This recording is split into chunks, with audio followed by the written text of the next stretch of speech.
Life seemed perfectly ordinary with my husband, Ryan. Our evening routine, his light snoring, our shared love for board games on Sunday afternoons. But it all changed one night when I caught him taking late-night calls with a woman named Clara. He assured me she's just a friend, but my gut told me otherwise. As I delved deeper, I uncovered debts, poker games, a formidable Russian named Voronov, and a web of deceit. From high-stakes poker tables to the dark underbelly of the gambling world, join me on this roller coaster journey of betrayal, revenge, and the lengths one will go to save what's dear to them.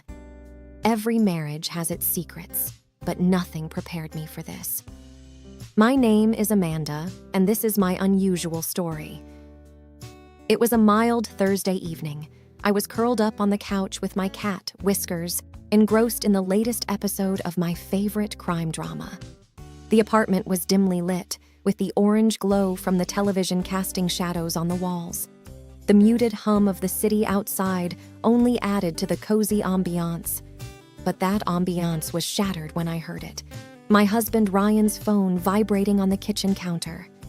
I glanced at the clock. 2:37 a.m. Who calls at this hour? I thought to myself. The hairs on the back of my neck stood up. Ryan was in the shower, probably unaware of the call. Curiosity got the best of me. I walked over, and the screen displayed unknown caller. I ignored it and went back to the couch, but the nagging feeling persisted. Over the next few weeks, these late-night calls became more frequent. Each time, Ryan would glance at his phone, his face unreadable, and step out of the room to take the call. Every time I asked who it was, he'd say, "Oh, just an old friend catching up." But there was something off about his demeanor. The confident, easygoing man I knew seemed to be replaced by someone edgy, almost secretive. I felt it, that unsettling knot in my stomach. Suspicion started to creep in. One morning, as I was getting ready for work, I found a tiny note in his jacket pocket. "Meet me at the park, 8 p.m. No name, no explanation. I have to know, I said to myself, anxiety and determination warring within me. I decided to take things into my own hands. Revenge? No, not yet. But if he was playing games, I was ready to play them tenfold. It was a risk, but I knew I needed evidence. So I borrowed a voice-activated recorder from a tech-savvy friend and hid it under our bed, hoping to catch one of their conversations. Days went by, and finally, on a rainy Tuesday evening, the recorder caught something. Ryan's voice, sounding almost desperate. "I can't keep doing this. It's not right. She's my wife. She doesn't deserve this." A female voice, cold and unfamiliar, responded, "You owe me, remember? You either continue or things will get ugly." My heart pounded, blood rushing to my ears. Who was this woman? What did Ryan owe her? So many questions swirled in my head. Revenge wasn't just a fleeting thought now. It was turning into a burning need. I was ready to turn the tables on whoever was trying to ruin my marriage. But first, I needed a plan. The need for answers was overwhelming. Every second that passed was torture, not knowing what secret my husband was keeping, not knowing who this mysterious woman was. My once peaceful home now felt like a ticking time bomb. I had to act. I need allies, I thought, turning to my close circle of friends, Jenny and Mark. They'd stood by me through thick and thin, and I trusted them implicitly. I played the recording to them, and their reactions mirrored my own shock and anger. Jenny, ever the planner, said with a steely look, "We're going to find out who this woman is and what she wants." Mark, the tech guru of our trio, suggested we trace the unknown calls. A few clicks and codes later, we had a lead. The calls originated from a tiny coffee shop downtown, known for its quiet corners and private booths. Dressed in inconspicuous clothing, the three of us decided to stake out the cafe. Hours passed with no sign of the mysterious woman. Just when I was about to give up, she walked in. Her raven black hair, red lips, and striking green eyes made her stand out instantly. She seemed to be waiting for someone, nervously glancing at her phone. Suddenly, the door swung open again. My heart skipped a beat. It was Ryan. Their conversation was hushed, but the tension between them was palpable. I needed to hear their conversation. Thinking on my feet, I took out my phone, dialed the cafe's number, and informed them of a fake gas leak. Panic ensued, and everyone evacuated, including Ryan and the mystery woman. As they stepped out, Jenny, pretending to be a panicked patron, accidentally spilled her coffee on the woman, while I quickly slipped another voice recorder into Ryan's coat pocket. As we regrouped at Jenny's apartment later, we anxiously played back the recording. "She's getting suspicious," Ryan whispered. "You think I care? You know what you have to do," she retorted. Ryan's voice trembled. "This isn't about money anymore, is it? It's about control." She laughed, a chilling sound. "You're in no position to question me." I sat there, my emotions a whirlwind of anger, sadness, and betrayal. But underlying all of it was a burning determination. I needed to confront Ryan, but not before I found out who this woman truly was and what she wanted. As the evening turned into night, Mark made a startling discovery. The woman, it turns out, was Clara, a name that took me back to our college days. Clara was Ryan's ex-girlfriend, known for her manipulative tendencies and vengeful streaks. But why was she back? And what hold did she have over Ryan? I decided then and there that Clara had picked the wrong woman to mess with. Revenge wasn't just an idea, it was a plan in motion. That night, my mind was abuzz with memories of Clara. The extravagant parties she'd throw, the trail of broken hearts she'd left, and the rumors of her involvement in some shady dealings. "I thought she'd disappeared from our lives for good," I mused aloud. Jenny squeezed my hand. "We'll get through this, no matter what she's planning." The next morning, we were back at the coffee shop. Our mission: to uncover Clara's current life. Mark, with his penchant for all things tech, had hacked into Clara's social media accounts. As we scrolled through her pictures, one caught my eye: Clara at a high-end casino, surrounded by well-known criminals.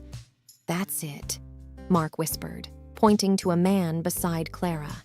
"That's Dmitry Voronov, one of the most feared mobsters in the city." The pieces of the puzzle started falling into place. Clara was in deep with some seriously dangerous people. But how did Ryan fit into all of this? My determination to find answers took us to the casino. It was opulent, with gold trimmings, chandeliers, and an atmosphere charged with anticipation. Clara was there, seated at a high-stakes poker table with Voronov. I'd come prepared. With a wig and a change of clothes, I was unrecognizable.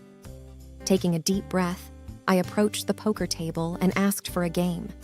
To my surprise, Clara didn't recognize me. As the game progressed, I could feel Clara's frustration rising. I was winning, and she didn't like it. Taking a gamble, I leaned in and whispered, "You might be used to having control, but not tonight." Clara's eyes widened, but before she could react, I pulled out an envelope. It contained photos of her with Voronov, evidence of their illicit dealings. "What do you want?" she hissed. "I want you to leave my husband alone," I stated. She scoffed. "You think this is about Ryan? This is bigger than your little love story." I had her attention now. "Tell me everything, or these go to the police." She sighed, defeated. "Fine. Ryan owes me. Years ago, I helped him out financially, and now I need him to pay up. Voronov is my insurance. But trust me, once I get what I want, Ryan will be free." I was taken aback. This was about money? "How much does he owe you?" $50,000, she replied. Mark, who had been listening in, interjected, "Looks like you're having a bad night, Clara. What if we strike a deal?" And just like that, we had a plan. A poker game where the stakes were high and the outcome could change everything. As the evening wore on, our high-stakes poker game drew a crowd. Clara, with her piercing eyes and sharp wit, was known as a force to be reckoned with at the casino. But tonight, she looked rattled. Every time she glanced my way, her confidence seemed to wane. I thought to myself, is this really about the money, or is there something more? The tension was palpable. "You're playing with fire," Clara whispered menacingly during a break. I replied, "Sometimes fire is the only way to cleanse." Mark, ever the tech genius, had set up a discreet live stream of the game. Thousands were now watching online, enraptured by the unfolding drama. He'd also set up a crowdfund, pitching it as the game to save a marriage. Donations started pouring in. As the hours ticked by, the pot grew larger and larger. Clara was losing, and she knew it. The mounting pressure made her sloppy. Finally, in a dramatic final hand, I won. But it wasn't just about the money. It was about taking back control. I could see the defeat in Clara's eyes, and for a brief moment, I felt sorry for her. But then I remembered all the pain and chaos she had brought into my life. Jenny sidled up to me, her eyes shining. "You did it!" I hugged her tightly. "We did it!" We had more than enough to pay off Ryan's debt, with a significant amount left over. I decided to donate it to a charity supporting victims of scams. However, the story doesn't end here. With Clara defeated at the poker table, we had a false sense of security. Little did we know that Voronov wasn't going to let things go so easily. 2 days later, as I was leaving work, a black car pulled up beside me. The window rolled down, revealing Voronov's cold, steely eyes. "You may have won the game," he hissed, "but you haven't won the war." Chills ran down my spine. I had no doubt he was serious. "I suggest you pay back every penny," he continued, "or your dear husband will pay the price." I was stunned. This had gone far beyond a simple debt. It was personal, and Voronov was out for revenge. That night, my mind raced as I considered our options. Going to the police seemed the obvious choice, but would they be able to protect us from someone as powerful and well-connected as Voronov? What had Ryan gotten us into? As I lay in bed, a plan began to form. If we were going to get out of this, we needed to be strategic and use the element of surprise. "I have an idea," I said to myself, a glint of determination in my eyes. The memories of Ryan's pleading eyes when I found him bound and gagged in that dingy basement played on a loop in my mind. I was running on pure adrenaline as Clara and I made our way to the high-stakes poker table. Voronov's goons kept a close eye on us, ensuring we didn't try to flee or pull a fast one. The room was smoke-filled, and an underlying tension hung thick in the air. Old men with sharp eyes and younger ones with even sharper suits surrounded the table. The chandelier overhead cast shadows that made it seem like we were all part of some grotesque painting. "She's just a friend," Ryan's words echoed in my mind. It seemed surreal that all this chaos stemmed from a woman who was supposedly just a friend. "Welcome to the table, Mrs. Ryan," sneered Voronov, wearing an obnoxious gold suit that screamed mobster. The stakes? Enough money to clear Ryan's debts and my husband's life. Clara, who had grown up in underground poker circuits, had taught me a thing or two over the past few days. But nothing can truly prepare you for a game where your husband's life is on the line. Chips were tossed, cards were dealt, eyes darted. "You got this," I whispered to myself, trying to calm my racing heart. 2 hours felt like 2 lifetimes. Bluffs were called, hands were lost, and the pile of chips in front of me slowly but surely began to grow. With every hand won, Voronov's smile faded just a smidge, replaced by a mounting fury. Clara sent me silent nods of encouragement from the sidelines. The final hand arrived. I had a pair of queens. Betting went around the table. Voronov raised the stakes, trying to intimidate me into folding, but I saw the briefest flash of doubt in his eyes. He was bluffing. I pushed all my chips to the center of the table. All in. The room was silent. Voronov sneered. "You think you can beat me with a mere pair of queens?" He laid out his cards, a pair of tens. The room erupted in gasps and mumbled conversations. The stack of money in the middle of the table was pushed towards me. Voronov, furious and embarrassed, stormed out with a trail of goons behind him. Clara and I rushed back to the basement.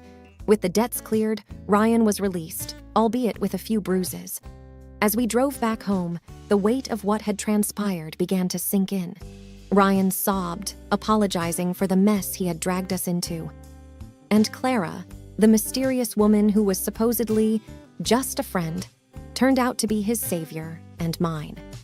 It was she who had tipped off Ryan about Voronov's tricks at poker, leading to his debt in the first place. It was a ploy to get back at Voronov for a personal vendetta. But she hadn't anticipated things to escalate this far. Ryan and I needed time to rebuild, to find trust again. And while Clara's actions had indirectly put us in danger, she was also the reason we got out of it. We parted on amicable terms, with her heading back to the poker circuit, hoping to use the winnings to bring down more corrupt players like Voronov. Life slowly returned to its mundane rhythm, but with a newfound appreciation for the ordinary moments. Late-night calls were replaced by late-night cuddles, and I couldn't have been happier. The end of this chapter, however, was just the beginning of another. Ryan and I started attending therapy, both as a couple and individually. We opened a small cafe using the winnings as seed money, naming it Clara's, as a nod to the woman who changed our lives in more ways than one.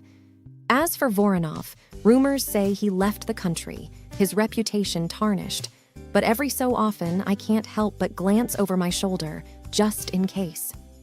After all, in a game of high stakes, you can never be too careful.